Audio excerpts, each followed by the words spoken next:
Բարև ձեզ արգելի հայրենակիցներ, այսօր կարճ, բայց շատ կարևոր զրույց պետք է ունենանք,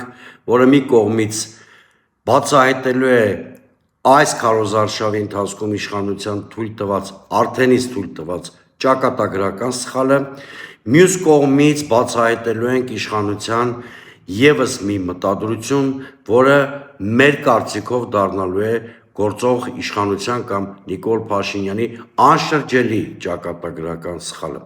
Ընդ որում, երբ որ խոսում եմ ճակատագրական սխալի մասին, դրա հետևանքները իրենց վրա կրելու են ոչ միայն երկիրն ու ընտրական գործընթացը, այլ նաև հենց Նիկոլ Փաշինյանը։ Եվ այսպես, սիրելի հայրենակիցներ, քարոզարշավի ընդամենը առաջին 2 օրերն անցան քաղաքակիրթ մրցակցային ծրագրային պայմաններում, երբ 19 քաղաքական ուժեր կամ դրանց զգալի մասը իր փոքր կամ մեծ հանդիպումներում փորձում էր ներկայացնել իր ծրագրային մոտեցումները, իր օրակարգը էլեկտորատին իր կողմը գրավելու նպատակով։ Նույնիսկ Փաշինյանի առաջին 2 օրվա քարոզարշավը համեմատաբար ծրագրային էր, չնայած այստեղ հարաբերականության տեսության հետ գործ ունենք, որտեղ Նիկոլ Փաշինյանի ջղաձգումների և անհավասարակշիռ վարքագծի մասին բոլորս գիտենք։ Իշխանությունը թերևս սկզբում մտածում էր, որ իր ավանդական նարատիվները և խոսույթը կարող է վաճառել մեր հասարակության վրա հաջողություն ունենալու նպատակով։ Օրինակ, նրանք փորձում էին արդեն իսկ հաստատված խաղաղության թեզը վաճառել մեր ժողովրդի վրա, բայց ինքնին հասկանալի է, որ մեր հասարակությունը անկախ տարբեր խմբերի սոցիալական և կրթական ցենզից բավականին հասուն է և կարողանում է իրական խաղաղությունը կամ ինստիտուցիոնալ երաշխավորված խաղաղությունը զանազանել PR-ից և քարոզչական հնարքից։ Այսինքն Նիկոլ Փաշինյանի այս հնարքը հաջողությամբ չպսակվեց։ Հաջողությամբ չպսակվեց նաև հասարակությանը պառակտելու, սորտավորելու այն հայտնի հնարքը, որ Նիկոլ Փաշինյանը կիրառել էր 2018 և 2021 թվականների ընտրությունների ընթացքում։ Ամեն դեպքում հիմա 2026 թվականն է և փողոցում միանգամայն այլ տրամադրություններ ու իրավիճակ է։ Եվ հա քարոզարշավի 3-րդ օրը Նիկոլ Փաշինյանի արտաքին և ներքին կուրատորները նրան որոշեցին հուշել մի մարտավարություն, որը մեր կարծիքով իշխանության ճակատագրական սխալն էր։ Իսկ այդ մարտավարության էությունը այն էր, որ Փաշինյանը փորձեց մեկ զամբյուղի մեջ տեղավորել 3 առանցքային ընդդիմադիր կուսակցություններին, նրանց անվանելով պատերազմի եռագլուխ կուսակցություն։ Նիկոլ Փաշինյանը այսպես վարվեց, թեև հենց ինքը բոլորից լավ հասկանում էր, թե ինչպիսի տարբեր քաղաքական հետագիծ, թիմային կառուցվածք, տարբերվող ծրագրեր և քաղաքական խոսույթ ունեն ուժեղ Հայաստանը, Հայաստան դաշինքը և Բարգավաճ Հայաստան կուսակցությունը։ Հասկանալով հանդերձ Նիկոլ Փաշինյանը գնաց այս վաբանկային ռիսկային քայլին։ Բայց Նիկոլ Փաշինյանը, ինչպես ասեցինք, ահագին չափով կտրված է ադեկվատությունից, իրականությունից և նրա այս մարտավարությունը ճիշտ հակառակ արդյունքը բերեց։ Նրա այս մարտավարության հետևանքով տեղի ունեցավ ընդդիմադիր էլեկտորատների բյուրեղացում, կոնսոլիդացիա։ Այստեղ արդեն գործեց սոցիոլոգիայի դասական կանոնը։ Հասարակությունը տեսավ նոր ուժային կենտրոն իդեմս ընդդիմության և չկողմնորոշված քաղաքացիները կողմնորոշվեցին դեպի ընդդիմությունը կամ ընդդիմության 3 առանցքային ուժերը։ Այսպիսով ստեղծվեց նոր իրավիճակ, իշխանափոխությունը դարձավ իրատեսական։ Նիկոլ Փաշինյանը թերևս հասկացել է կամ մոտ է հասկանալուն, որ այս իրեն հուշած մարտավարությունը մեղմ ասած ամենաուժեղը հարվածել է հենց իր և ԿՊ-ի դիրքերին։ Սակայն թերևս արդեն ուշ է վազքի ժամանակ ձիեր փոխել և Նիկոլ Փաշինյանը իներցիայի ուժով, որովհետև չունի նոր ասելիք և ծրագրեր, շարունակում է իր սխալը։ Հիմա մեր ունեցած ինֆորմացիայով Նիկոլ Փաշինյանին հուշում են երկրորդ սխալը կամ երկրորդ սխալ մարտավարությունը, որը կարող է դառնալ անշրջելի ճակատագրական սխալ։ Այսպիսով իր առաջին սխալը չմարսած, Փաշինյանը գտնվում է երկրորդ սխալն անելու ճանապարհին։ Եվ այսպես, Փաշինյանի ներքին և արտաքին կուրատորները նրան հուշում են 3 առաջատար ուժերից որևէ մեկին դուրս թողել ընտրական կամպանիայից։ Բնականաբար շինծու ինչ-որ պատրվակով, մանավանդ որ եվրո-դոլարներից և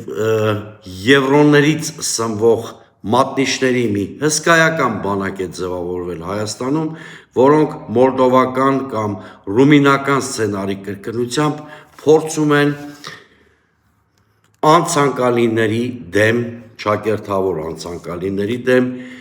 հիբրիդային պատերազմի սպառնալիքների դեմ պայքարի շինծու մոտիվացիայով պայքար մղել։ Եվ այսպես, Փաշինյանի թիրախում են հայտնվել Ուժեղ Հայաստան, Հայաստան դաշինքները և Բարգավաճ Հայաստան կուսակցությունը, և ահա այս 3-ից մեկին Փաշինյանը որոշել է դուրս թողել ընտրական կամպանիայից։ Հիմա դիտարկենք բոլոր սցենարները։ Դիցուք Փաշինյանը ուզում է ընտրական կամպանիայից ֆիլտրել կամ դուրս թողել Ուժեղ Հայաստան կուսակցությանը կամ դաշինքին։ Սրանից նա ոչինչ չի շահելու, որովհետև այս դաշինքը այս պահին ամենավարկանիշնայինն է ընդդիմադիր դաշտում և նրա էլեկտորատը հաստատապես այս դեպքում շատ արագ կողմնորոշվելու է մյուս 2 կամ նույնիսկ 3 ընդդիմադիր առանցքային ուժերի կողմը, այսինքն տուն չի գնալու այս դաշինքի էլեկտորատը նրա հնարավոր ֆիլտրման դեպքում, այլ կոնսոլիդացվելու է ընդդիմադիր այլ ճամբարների և բացի այդ, եթե ընտրության ֆավորիտներից մեկին դուրս ես թողում կամպանիայից, երկրում առաջանում է հեղափոխական վիճակ։ Դիցուք Փաշինյանը որոշի ֆիլտրել կամ ընտրապայքարից դուրս թողել Հայաստան դաշինքին։ Անկախ նրանից, ինչքանով է պակասել կամ ինչքան է կազմում Ռոբերտ Քոչարյանի էլեկտորալ բազան, պետք է նկատել, որ այս դաշինքի էլեկտորատը ամենաքաղաքականացված և մոտիվացված ընտրազանգվածն է, հետևաբար, եթե նույնիսկ երկրորդ նախագահի գլխավորած դաշինքին դուրս թողեն ընտրական կամպանիայից, այս մոտիվացված և քաղաքականացված էլեկտորատը տուն չի գնալու ու դարձյալ շատ արագ կողմնորոշվելու է ընդդիմադիր առանցքային այլ ուժերի ուղղությամբ։ Բարգավաճ Հայաստան կուսակցությունը արդեն ունի շատ մոտիվացված և էներգետիկ առումով ակտիվ ընտրազանգված, մոտիվացված ընտրազանգված և եթե Փաշինյանը դիցուք որոշի Բարգավաճ Հայաստան կուսակցությանը ֆիլտրել կամ դուրս թողել ընտրապայքարից, նախ կորցնելու է ընտրական գործընթացի կայունացող գործոնը և հետո ԲՀԿ բավականին մեծ ընտրազանգվածը, որը ունի շատ խարիզմատիկ և ուժեղ լիդեր Գագիկ Ծառուկյանի դեմքով, բավականին կարգապահ և մոտիվացված էլեկտորատը ընդամենը մեկ ցուցումով դարձյալ միանալու է ընդդիմադիր այլ 2-3 առանցքային ուժերին։ Բայց ԲՀԿ-ին ընտրապայքարից դուրս թողելու պարագայում Նիկոլ Փաշինյանը էլեկտորալ առումով չի շահելու, ստանալու է ընդդիմադիր հաստատապես 3 ուժերից բաղկացած այսինքն Ուժեղ Հայաստան, Հայաստան Դաշինք եւ Թաթոյանի բլոկը ստանալու է այս 3 բլոկներից բաղկացած խորհրդարանական մեծամասնություն եւ ավելի կոշտ սցենարով է հեռացվելու իշխանությունից։ Ինչպես տեսակ, սիրելի հայրենակիցներ, 3 առանցքային ուժերից որևէ մեկին, այսինքն Ուժեղ Հայաստանին, Հայաստան Դաշինքին եւ ԲՀԿ-ին դուրս թողնելու պարագայում կամ ընտրարշավից հեռացնելու պարագայում Նիկոլ Փաշինյանը ոչինչ չի շահում, այլ ընդամենը հարամում է ընտրությունները եւ ավտորիտար ռեպրեսիվ քայլերի ողջ պատասխանատվությունը վերցնելու է իր վրա։ Եթե կուզեք, սիրելի հայրենակիցներ, հունիսի 7-ը բացառիկ շանս է առաջին հերթին հենց Նիկոլ Փաշինյանի համար։ Նա կարող է հունիսի 7-ին կազմակերպել նորմալ ընտրություններ եւ անցնցում հեռանալ։ Այս բացառիկ շանսը Նիկոլ Փաշինյանին տրվում է վերջին անգամ, հետո նա նման շանս չի ունենալու։ Եթե այնուամենայնիվ Նիկոլ Փաշինյանը գնա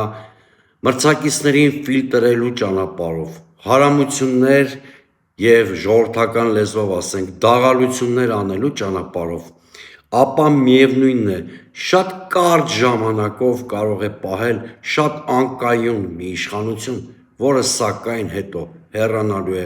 մեծ ցնցումների ճանապարհով։ Եվ ուրեմն, սիրելի հայրենակիցներ, իշխանության բոլոր ավտորիտար նկրտումները մենք կարդում ենք, գիտենք, ունենք հակաքայլերը։ Սիրելի ընտրողներ, սիրելի հայրենակիցներ, ձեզ կոչ ենք անում ակտիվ մասնակցել հունիսի 7-ի ընտրություններին, որտեղ ձեր ակտիվ մասնակցությունը թույլ կտա հենց հունիսի 7-ին իրականացնել անցնցում իշխանափոխություն։ Իշխանությանը կոչ ենք անում օգտվել իր վերջին բացառիկ շանսից։ Հայաստանում միևնույնն է առաջիկա ամիսներին տեղի ունենալու իշխանափոխություն։ Դա կարող է տեղի ունենալ քաղաքակիրթ անցնցում տարբերակով հունիսի 7-ին եւ կարող է տեղի ունենալ անկանխատեսելի եւ ցնցումներով ուղեկցվող տարբերակներով հաշված շաբաթների ընթացքում։ Եվ ուրեմն, սիրելի հասարակություն, հունիսի 7-ը